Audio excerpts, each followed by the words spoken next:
Bien, creo que entendible y claro, ¿verdad? El Señor uno es. Amén. Bien, en esta vigilia, los muchachos siempre me han planteado algunas dudas que han tenido sobre ciertos temas y ciertas cosas.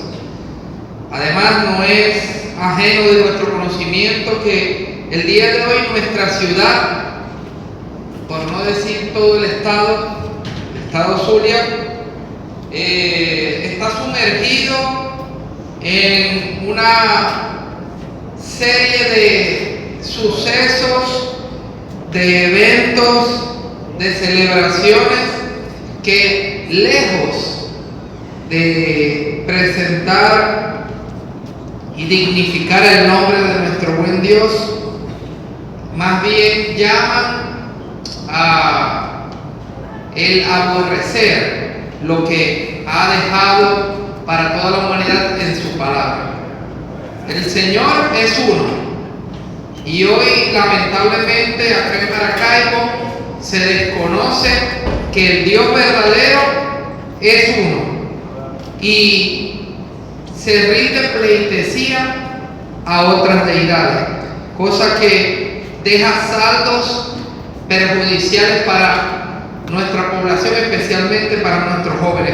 Hoy los ve salir perfumados, bien vestidos, bien arreglados. Mañana llegarán a las 6 de la mañana descalzos y los verá caminando tambaleantes por las calles, con los zapatos en las manos, porque esa es la verdadera tradición de todo esto. Terminar ebrios, terminar desorientados. Algunos llegan a sus casas golpeados, ultrajados, y los que logran llegar, porque también es el caso de que entre los accidentes y cosas terribles que ocurren, muchos jóvenes principalmente pierden la vida. No es que dijimos vamos a hacer la vigilia hoy porque, bueno, mañana es día de fiesta para algunos, otros sí estamos llamados a trabajar, pero no es el motivo. El motivo es decirle a esta ciudad que sí hay personas dispuestas a honrar y adorar en medio de toda esta oscuridad al Señor, al Dios verdadero. Dice la Biblia que Jesús era la luz dada a los hombres. Pues nosotros venimos a bañarnos de esa luz verdadera y a orar, obviamente, interceder y ponernos en la brecha por nuestra ciudad para que las personas que puedan prestar oído al llamado del Señor, pues puedan salir de ese tiempo de tinieblas en el cual están viviendo hoy en día. Entonces, bien, motivado a esto y a ciertas preguntas que me hacen los mismos jóvenes, yo preparé este mensaje del día de hoy. Dice la Biblia, jóvenes, en el libro de Efesios, capítulo 4, voy a leer los versos del 3 al 6. Efesios capítulo 4, versos del 3 al 6. La traducción que voy a leer no es la Reina Valera 1960 que estamos acostumbrados. Voy a leer la traducción Dios habla hoy. ¿Por qué voy a leer esta traducción? Esta traducción, para el que no sabe, está hecha por la Sociedad Bíblica Unida. La Sociedad Bíblica Unida es un conjunto de teólogos, estudiosos y traductores que profesan diferentes creencias. Es lo que se llama una organización interconfesional. Allí hay cristianos, pero también hay judíos, allí también hay católicos, entre otras, para no extendernos mucho y nombrar muchas creencias, pero también los hay allí. Los mismos que hoy adoran en otro lado participaron de esta traducción y por eso la tomo, para que no se diga, bueno, pero es que los cristianos leen y tienen una Biblia y los otros tienen otra. No, sus mismos traductores participaron en esta palabra. Efesios 4, versos del 3 al 6, dice así: procuren mantener la unidad que proviene del Espíritu Santo por medio de la paz que nos une a todos. Verso 4: hay un solo cuerpo y hay un solo espíritu, así como Dios los ha llamado a una sola esperanza. Hay un solo Señor, hay una sola fe. No son varias ni cientos de confesiones de fe como se muestra en el mundo.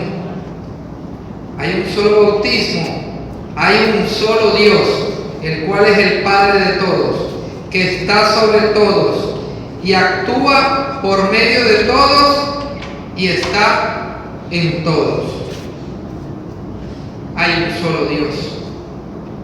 Y esa es la verdad, que hay un solo Dios.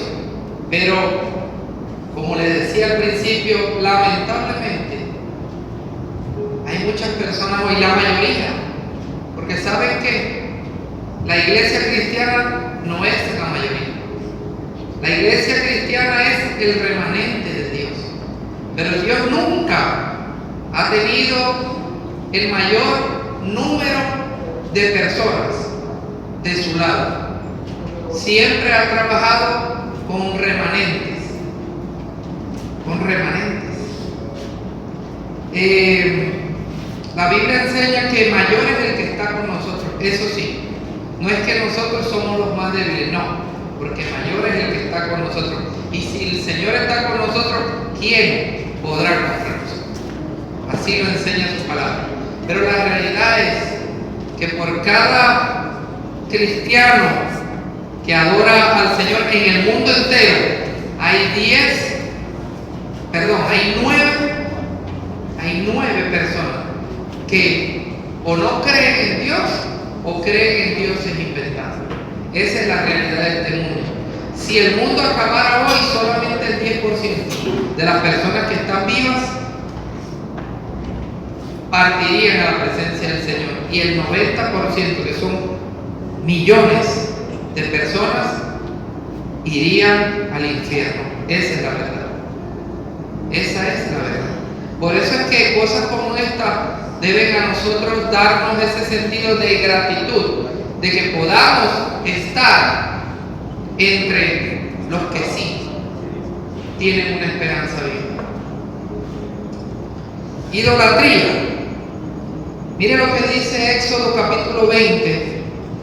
Y habló Dios todas estas palabras diciendo, estos son los célebres 10 mandamientos que usted de pronto no ha leído en la Biblia, pero los ha visto en películas o los ha escuchado que alguien los nombra. Dice: yo soy Jehová tu Dios, que te saqué de la tierra de Egipto y de casa de servidumbre. Y empezó a enumerar Dios los mandamientos. Y dice primero: no tendrás dioses ajenos delante de mí. Y viene y nombra el segundo y dice: no te harás imagen. Escuche bien.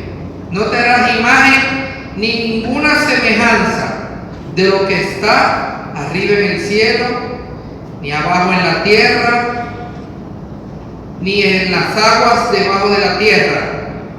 No te inclinarás a estas imágenes, ni las honrarás, porque yo soy Jehová tu Dios, fuerte y celoso, que visito la maldad de los padres sobre los hijos hasta la tercera y cuarta generación de los que me aborrecen, es decir, de los idólatras.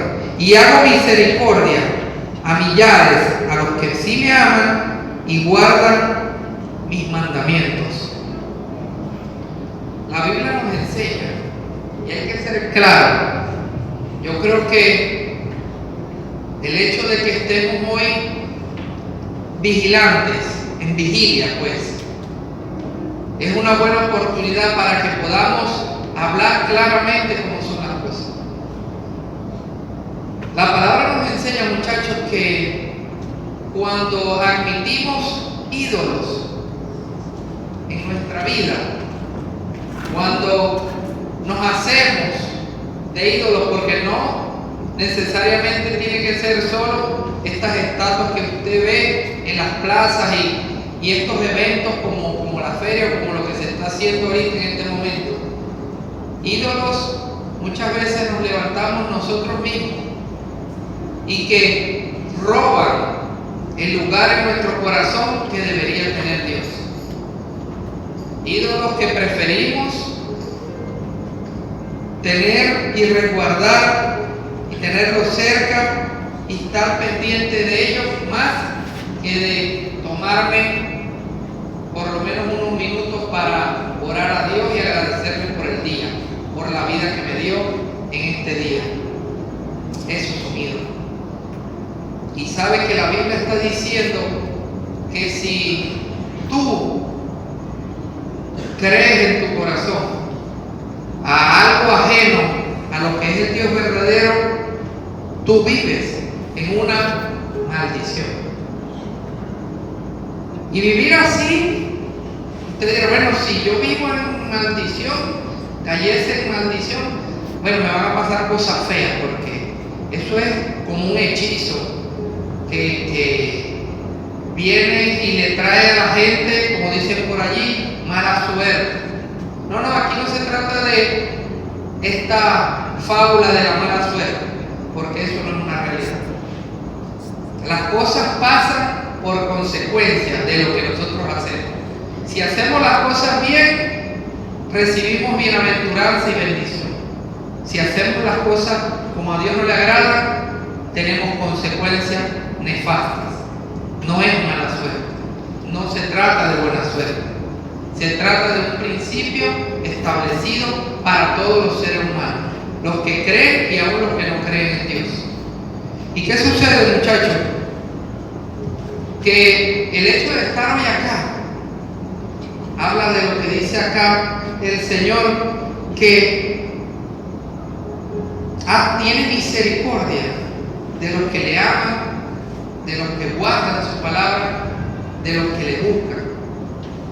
Pero, ¿qué hay de los que no están hoy acá? ¿Cuántas personas conoces tú que sabes que te dijeron temprano cuando le invitaste a la vigilia y te dijeron, no, yo voy a escuchar a fulanito de tal en la tarima que está en tal parte? No, yo voy con unos amigos allá a escuchar aquel grupo y a tomar y a bailar no, me cuadraron por allá una muchacha, una noviecita y bueno, vamos a ver qué tal nos va.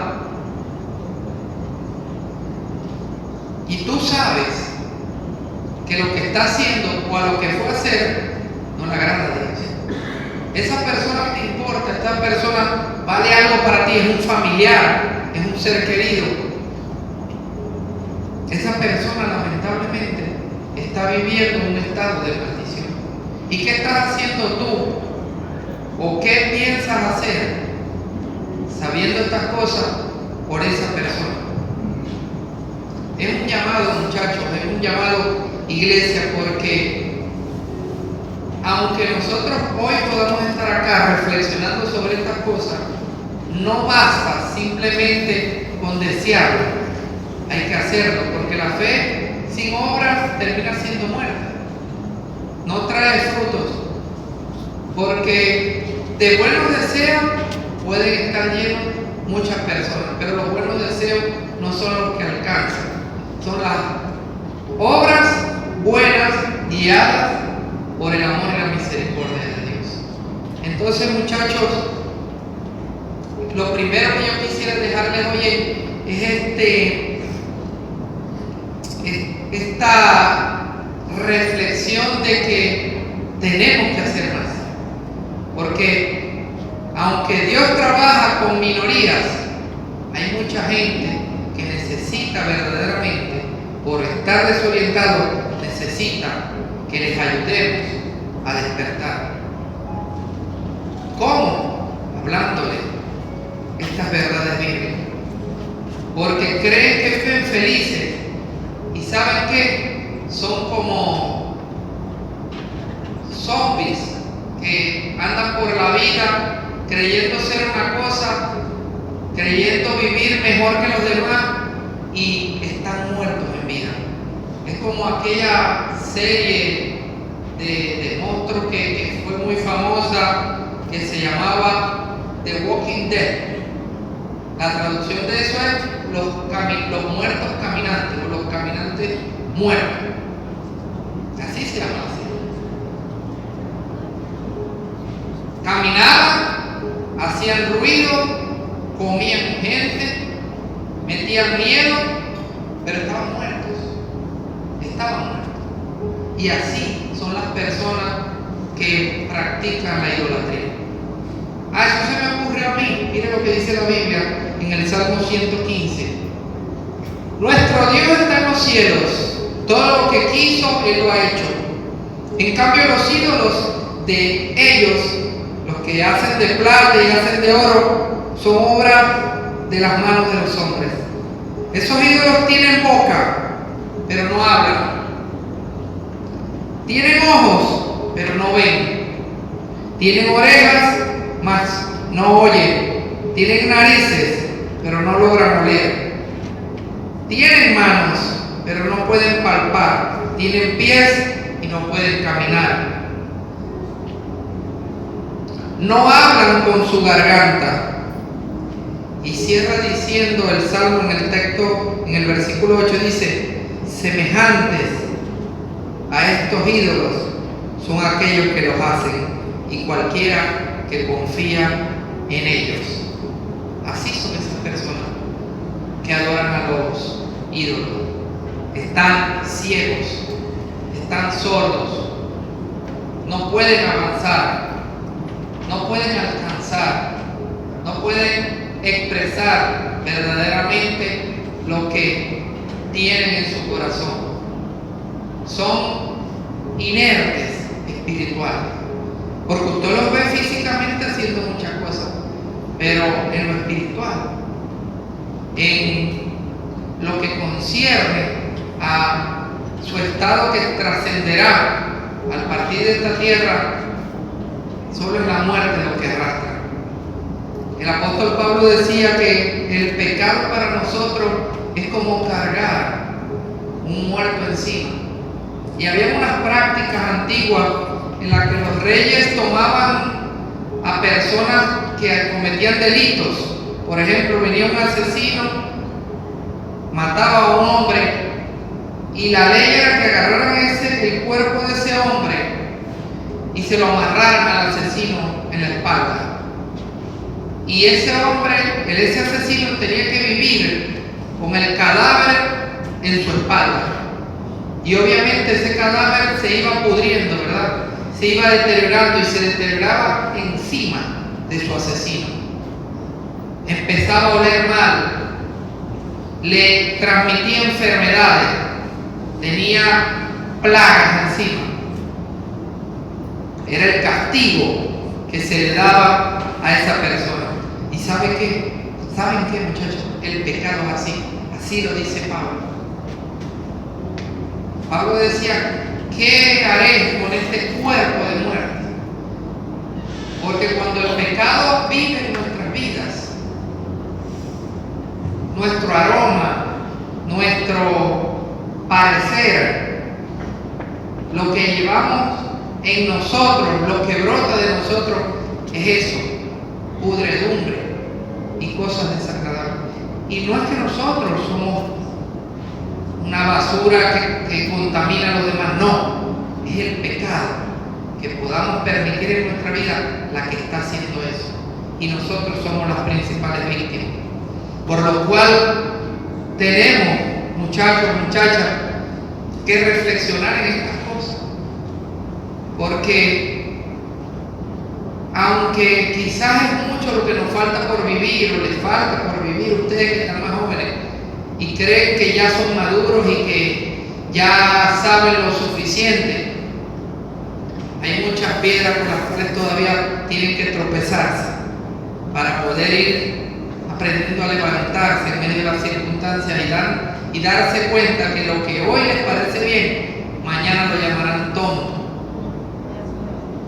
Incluso lo que hoy creen que les luce, en un futuro les puede llevar a sentirse avergonzados. Y yo era así, y yo hablaba así, y yo pensaba así. Dios mío, ¿por qué nadie me dijo nada?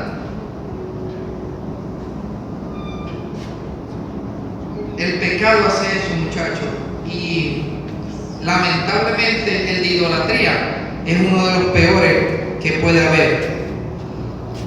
La carta de Pablo a Timoteo, la primera carta, en el capítulo 2, verso 5 dice: porque hay un solo Dios. Y para los que dicen fulanita, virgencita,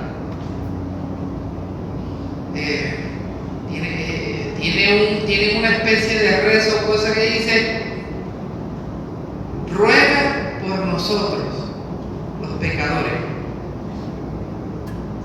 ¿Sí ha escuchado? ¿Sí sabe cómo se llama ese rezo? No lo voy a decir, usted lo ha escuchado. Ruega por nosotros los pecadores, ahora, en la hora, tal. Como si pudiese interceder. Y fíjense lo que dice: porque solo hay un Dios. Y dice: y un mediador, un solo mediador entre Dios y los hombres.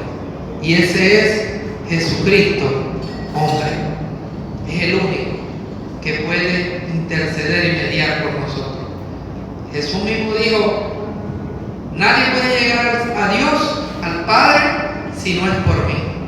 Yo soy el camino, yo soy la verdad y yo soy la vida. Solamente Él. Y estas personas, uno se lo dice, pero se les olvida, no lo aceptan, o sencillamente, como decía la obra, yo soy así. Cada quien cree como le parece. Y yo siempre lo he dicho: el que quiera creer como le parece y no como dice la Biblia, está creyendo, sí, en un Dios, sí, pero en un Dios inventado, un Dios prefabricado, un Dios de ilusión, ficticio. Es en lo que está creyendo, porque el Dios verdadero es el cual se muestra según su palabra. Esta es la idolatría, muchachos. Es la idolatría. Quizás yo hubiese querido tomar un tiempo, ¿verdad?, para explicar muchas otras cosas, pero por la hora y por lo que ya nos hemos tomado, pues quiero pasar rápidamente a algo que tiene que ver con lo que hemos estado leyendo. Yo les dije que prestaran atención al video que nos habla de quién es Dios y que se titula Uno es, porque la Biblia nos enseña que Dios uno es. A mí siempre me preguntan: bueno, ¿está Dios, está Jesús, está el Espíritu, está? Porque confundimos a veces a nuestro Padre Celestial y le decimos Dios, pero a Jesús no le decimos Dios, o al Espíritu Santo no le decimos Dios. O a veces creemos que uno le pide la bendición al otro y le tiene que tener respeto al otro, que obviamente Dios mismo se respeta, pero como si uno fuera inferior al otro. Y eso quisiera dejarlo claro hoy para que esas preguntas que me hicieron puedan ser aclaradas y cerrar lo que estamos hablando el día de hoy. Fíjense, lo que decía el texto que tomaba la canción de Deuteronomio capítulo 6, versículos 4 al 6, decía así: era Dios hablando al pueblo escogido de Israel. Decía: oye Israel, Jehová nuestro Dios, Jehová uno es. Y amarás a Jehová tu Dios de todo tu corazón y de toda tu alma y con todas tus fuerzas. Y estas palabras que yo te mando hoy estarán sobre tu corazón. ¿Sí? Los judíos dicen que nosotros los cristianos no cumplimos la palabra del Señor porque creemos en tres dioses, según lo han entendido ellos. Creemos en Jehová, lo que ellos ven por Dios, Jehová. Creemos en Jesús y creemos en el Espíritu Santo, que creemos en tres dioses. Y solo dice la Biblia que hay un Dios, pero es que ellos son un Dios. La Biblia dice en cuanto al Padre, Isaías 8.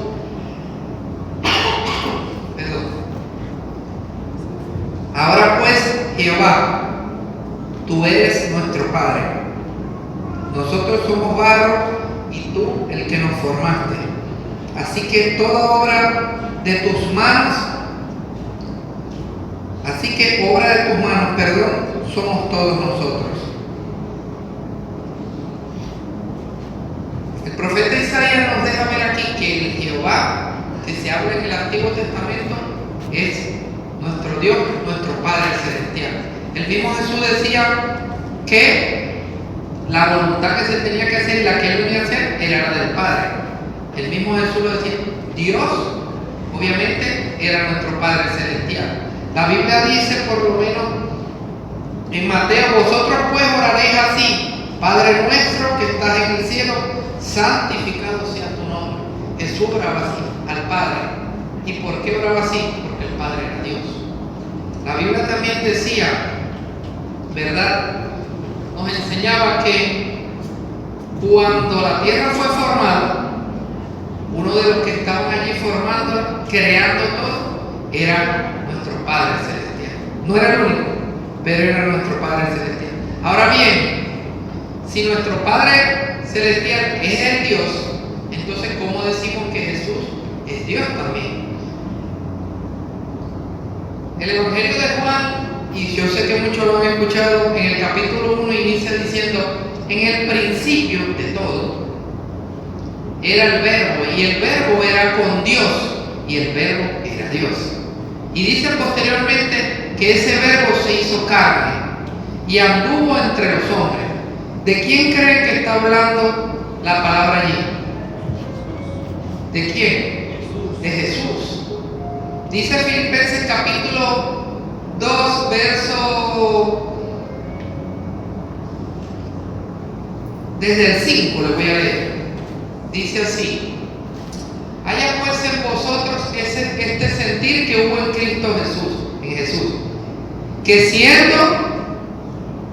el cual siendo en forma de Dios, no estimó el ser igual a Dios como cosa a que aferrarse, sino que se despojó de sí mismo, tomando forma de siervo, haciéndose hecho semejante a los hombres, y estando en la condición de hombre, se humilló a sí mismo, haciéndose obediente hasta la muerte y muerte de cruz. Ese era Jesús. Y por si fuera poco, Pablo le dijo a Timoteo: indiscutiblemente grande es el misterio de la piedad de Dios. Dios fue manifestado en carne, justificado en espíritu, visto por los ángeles, predicado a los gentiles, creído en el mundo y recibido arriba en gloria. ¿De quién estamos hablando? Si no es de Jesús. Así que el Padre, la palabra nos enseña que es Dios, y la palabra también nos enseña que Jesús es Dios. ¿Y el Espíritu Santo qué? ¿No dice la Biblia que nosotros somos templo y morada del Espíritu Santo? ¿Verdad que sí lo dice? ¿O no lo ha escuchado? ¿O no lo ha leído? ¿Verdad que sí? Pero fíjense que la Biblia también dice esto del Espíritu Santo. 1 Corintios capítulo 3, verso 16, hablando también de nosotros como templo. ¿No sabéis que sois el templo de Dios y que el Espíritu de Dios mora en vosotros? ¿Se fija cómo hace un paralelismo entre el Espíritu Santo y Dios morando en nosotros? En una ocasión En el capítulo 2 de Hechos se presentaron una pareja, Ananías y su esposa, y se le presentaron a los apóstoles y le dijeron: mira, vendimos unas propiedades y aquí trajimos el dinero para dárselo, para que ayudara a los pobres y en fin, hacer muchas cosas. Pero Pedro sabía que ellos habían guardado una tajada del dinero. Y le dijo Pedro a Ananías: eso era tuyo, tú pudiste hacer con eso lo que quisieras, nadie te estaba obligando a que vendieras y a que nos dieras, pero tú vienes aquí pretendiendo engañar al Espíritu Santo. Y Pedro le aclara y le dice después: nadie puede engañar a Dios. Para dárselo textual, Hechos 5, 3 al 5 se lo leo textual. Y dijo Pedro a Ananías: ¿por qué llenó Satanás tu corazón para que mintieras al Espíritu Santo y sustrajeras del precio de la heredad? ¿No te podía quedar a ti si la vendías? ¿Y no estaba acaso en tu poder? ¿Por qué pusiste esto en tu corazón? No has mentido a los hombres, sino que has mentido a Dios. Y dice la Biblia que al oír Ananías estas cosas, cayó muerto. En el relato, que aunque habla sobre una persona que quería estafar a los apóstoles, se deja ver como el mismo Pedro le dice: tú no puedes, quieres engañar al Espíritu Santo, pero nadie puede engañar a Dios. Ahí Pedro le está diciendo igualmente que el Espíritu Santo es Dios. Ok, perfecto. Dicho esto, nosotros podemos estar claros y decir: el Padre es Dios, Jesús es Dios, el Espíritu Santo son Dios. Amén. ¿Sí o no? ¿Sí? Y hay muchos textos más, pero más bien creo que he tocado muchísimo ya para lo que queríamos hacer. Muchachos, pero miren, hay circunstancias no, han habido eventos históricos en los cuales Dios se ha manifestado como el Padre, como el Hijo y como el Espíritu. Dice la Biblia que en el momento mismo de la creación, Dios no decía voy a hacer, Él decía hagamos. Y en el momento en que el mismo Señor está creando, entre otras cosas, la Biblia dice que el Espíritu del Señor se movía sobre las aguas. La Biblia dice de Jesús: todas las cosas fueron creadas por Él y para Él. Y tantos textos como esos nos dejan ver que Dios en las tres personas ha estado presente obrando. Pero le voy a dar uno más fácil y viniendo más actual. Jesús se va a bautizar. Y Jesús, el Hijo, está en el Jordán bautizándose. ¿Verdad que sí? Usted lo ha leído, usted lo ha escuchado. Y cuando Él se está bautizando, hay una voz del cielo, ¿verdad que sí? Que dice: este es mi Hijo amado, en quien yo tengo complacencia. Jesús está aquí y el Padre está hablando. Pero no solamente eso, sino que dice la Biblia que el Espíritu Santo baja en forma de paloma, ¿o no? No es que era una paloma, pero se muestra para que pudiese ser la gente testigo de lo que estaba ocurriendo, y el Espíritu baja como paloma. Era el Padre hablando, el Hijo bautizándose y el Espíritu bajando. Eran los tres, pero éramos solo. Era Dios, un solo Dios. Entonces, usted diría: bueno, sí, Mario quiere explicar, quiere decirlo, pero no termino de comprender. Si la Biblia dice que el Señor, el Dios es uno, y me está hablando de tres, a veces cuando más queremos darle cabeza a la cosa, empezamos a inventar por que Dios hace y a lo que Dios es. Pero simplemente, muchachos, aplicamos la fe, la confianza absoluta en lo que la palabra dice, y sin estar sumando mucho, sencillamente concluimos que si Dios es uno y ellos tres son Dios, entonces ellos tres son Dios. Tan sencillo como eso. Nos pudiéramos sentar sencillamente, mire, yo les pudiese hablar de muchísimas características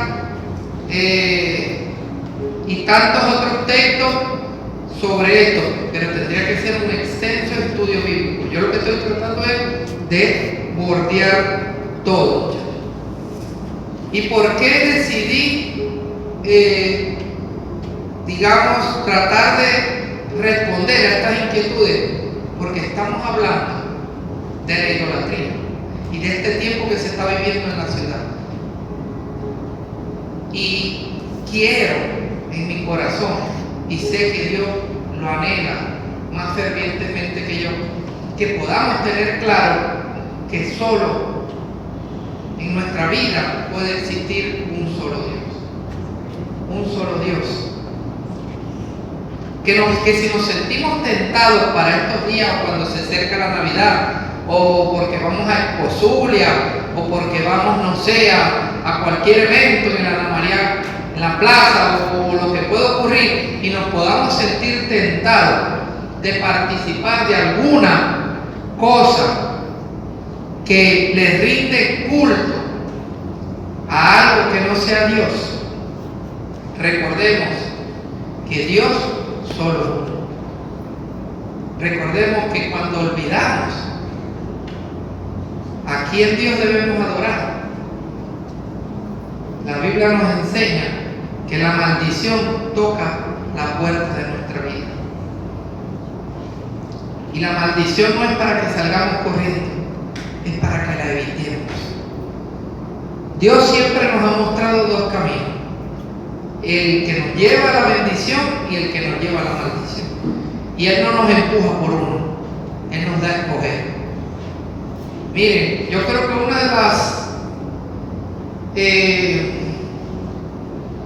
peores cosas, pudiese decir de esta manera, que nosotros como seres humanos pudiésemos alegrarnos de tener, es la capacidad de elegir lo que queramos.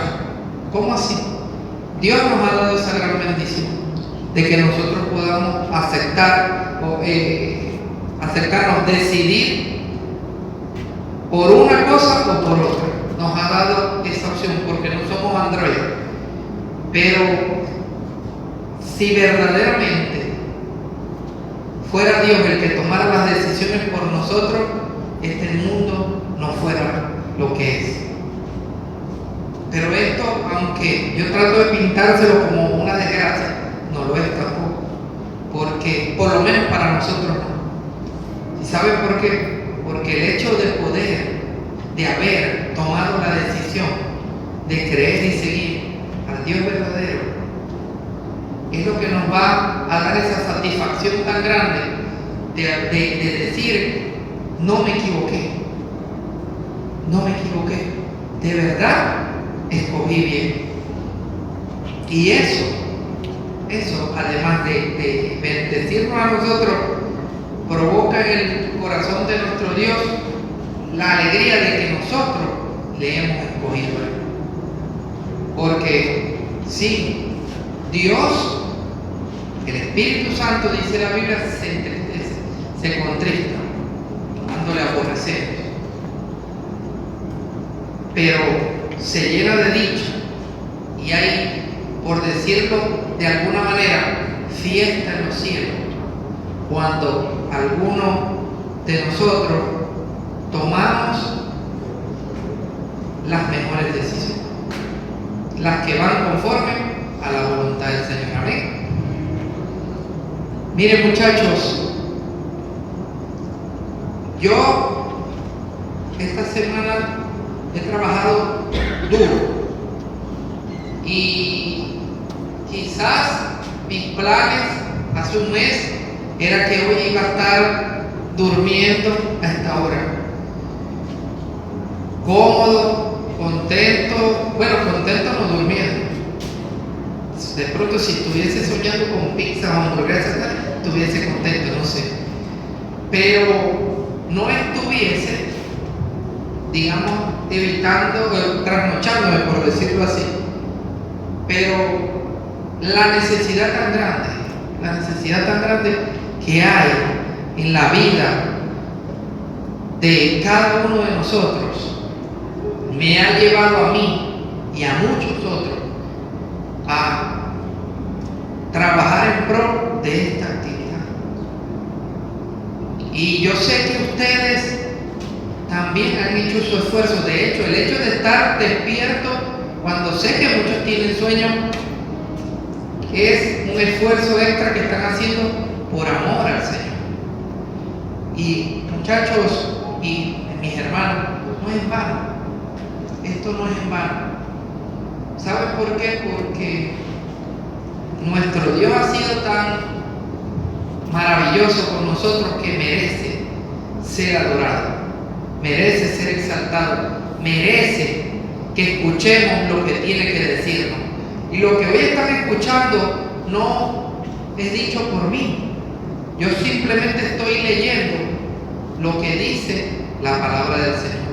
Estoy relatando lo que Él inspiró en su palabra. Yo estoy repitiendo simplemente, muchachos.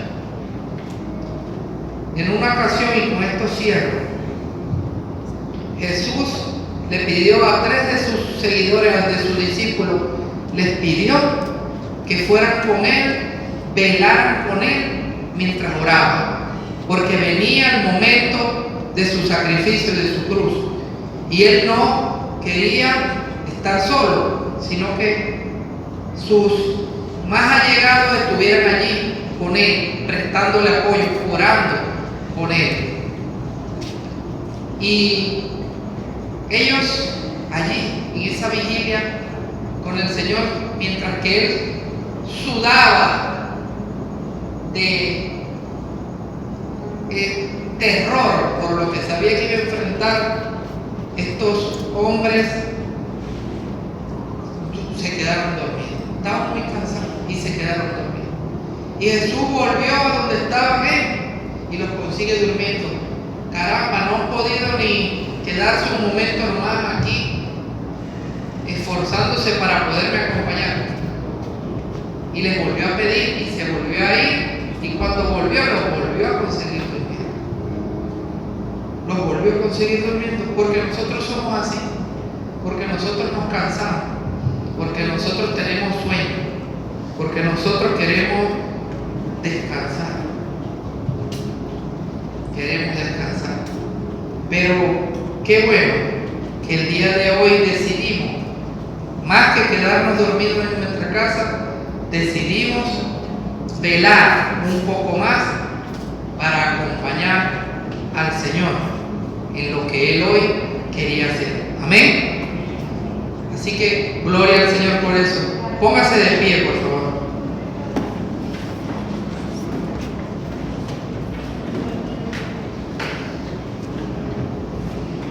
Yo quiero hoy que hagamos una oración. Y no va a ser muy larga, porque temo que si cerramos los ojos por más de 2 minutos, se me puede caer uno o dos. ¿Sí? Pero sí vamos a tomarnos el tiempo de darle gracias a Dios, porque una de las cosas que nos deja esta reflexión es el hecho de que tenemos el gran privilegio de estar aquí y no estar en otro lugar. Miren, aquí jovencitas y jovencitos que apenas están aprendiendo a vivir y saben que una caída en moto les puede desgraciar la vida o lo que les pueda quedar de vida. Pueden perder una pierna, un ojo o hasta la vida entera. Una oración o conocer a alguien puede bastar para tener un arrepentimiento de toda una vida. Y gloria al Señor porque hoy estamos aquí y vamos a volver a nuestras casas sobrios, contentos, sin cargos de conciencia. ¿Verdad que sí? Vamos a volver con la satisfacción de que nuestros padres nos esperan sin pensar mal de nosotros. No estuvo por allá haciendo quizás qué cosas, no. Qué bueno, dirán ellos, aunque quizás no se lo digan en persona, yo les aseguro que en su corazón lo piensan. Qué bueno que mi hijo, que mi hija, en vez de estar en la parranda o en tantas cosas y yo mortificado, está en un lugar donde, bueno, están cantándole y aprendiendo de Dios. Lo dirán de esa manera. Gloria al Señor por eso. Señor, te damos gracias. Dígale, gracias, Señor. Gracias porque estoy aquí. Gracias porque a ti es al que te adoro. Gracias porque no estoy en maldición. Gracias porque estoy en bendición.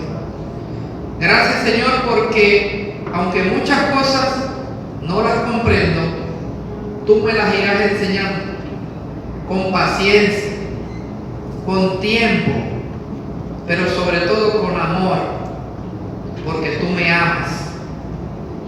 Gracias, Señor, porque aunque yo no he llegado a ese amor tan grande que tú me tienes, por lo menos estoy comenzando a demostrarte que yo también te amo a ti, Señor. Gracias porque si me diste la facultad de decidir, gracias porque yo tuve la prudencia, decencia y sabiduría de decidir por ti, de escoger bien, de escoger lo mejor. Gracias porque a pesar de mis defectos, tú me estás ayudando a cambiar. Porque a pesar de que creía en cosas raras o dudosas, tú me estás ayudando a creer en las cosas que de verdad tienen sentido y valor. Y sobre todas las cosas, gracias te damos, Jesús, porque moriste por mí, porque resucitaste y porque eso me dio la oportunidad de no solamente caminar vivo verdaderamente, no como un muerto en vida, sino también me dará la oportunidad de que cuando parta de esta tierra, lo que me espera será aún más maravilloso, más glorioso y más alegre, Señor, más increíble, más, Señor, inigualable, Dios. Gracias, Señor. Te adoramos, te bendecimos y ayúdanos a siempre creer en ti, solo en ti, porque mi Dios, dígalo conmigo, repite conmigo, mi Dios, uno es. Amén. Gloria al Señor.